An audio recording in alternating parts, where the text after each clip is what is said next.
Here in the US, hospitals from California to Georgia have been setting up special flu tents to cope with the influx of patients. Over 4,000 deaths a week in the US are being blamed on the flu. It's hard to make enough capacity at times to see all those patients, so we've ended up putting up what we call a disaster tent or a surge tent. We put it up January 3, and what we use it is for overflow for our patients. And it's not just the young and old that are getting very sick.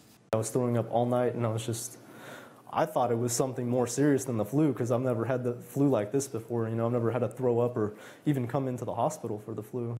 It's all over the Northern Hemisphere.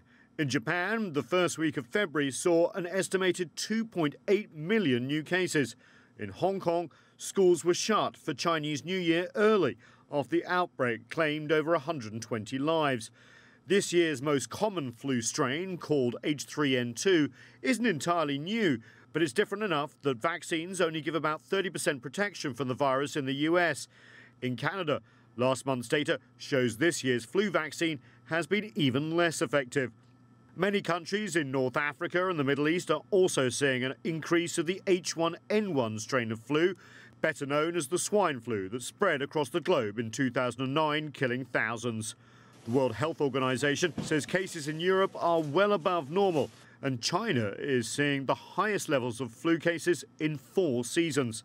This particularly nasty flu season falls on the 100th anniversary of the biggest flu pandemic in history. The 1918 outbreak is estimated to have killed between 20 and 50 million people worldwide. A reminder that one of the world's most common diseases is also one of its deadliest. Despite strong scientific advances over the last century in the battle against flu, the ultimate weapon, a vaccine that will protect from every strain, is still elusive. And with more and more virulent strains being discovered all the time, the war against the flu is far from being won. Nathan King, CGTN, Washington.